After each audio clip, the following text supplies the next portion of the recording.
I would like to start with you, Kaisa. How have historical relationships and political alliances, which we see today, influenced the decision of many Muslim majority countries to refrain from labeling Iran as an apartheid state?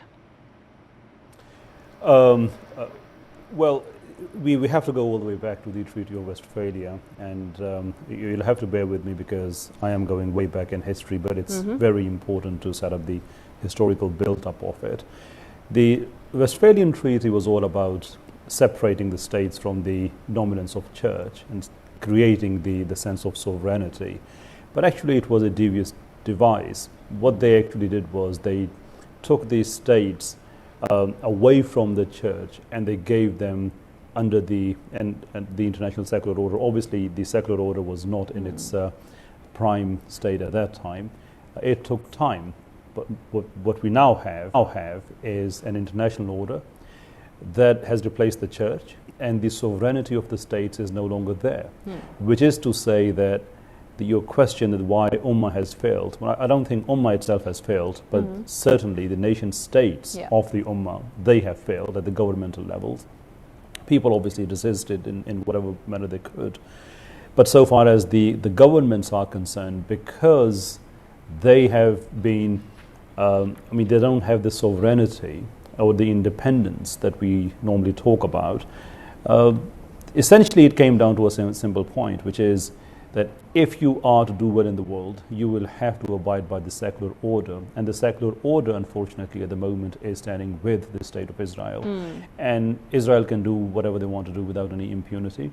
And the reason they are so brutal is because, look, when you behave, whatever way you behave in the international order, that all comes from the type of support you have. So for example, if you know that you can be questioned, you can be challenged, then you will assume a much more diplomatic approach because you know that the ramifications and repercussions are going to be there. But if you know that I have a free to kill license and nobody can touch me, I will have US with me and they will veto any attempt that is going to put me under some limitation, and I know that Europe is standing with me, then why would I be diplomatic? I will go on a kill spree, and this is exactly what they are doing. And the Muslim nations, because of this, the international secularization that we have, it stops them. So for example, in Pakistan, the moment you try to do something, some domestic event happens in Pakistan to keep Pakistan busy locally. That can come in the form of TTP or BLA or anything else of that sort. So simultaneously, for example, we have in North Pakistan, we have some unrest there, and in South Pakistan, we also have unrest there in Gawada. So the point we're making is that the roots of this internationalization is so deep that they will stop you diplomatically, they will stop you physically, and even if you want to do something about it, your options are very limited.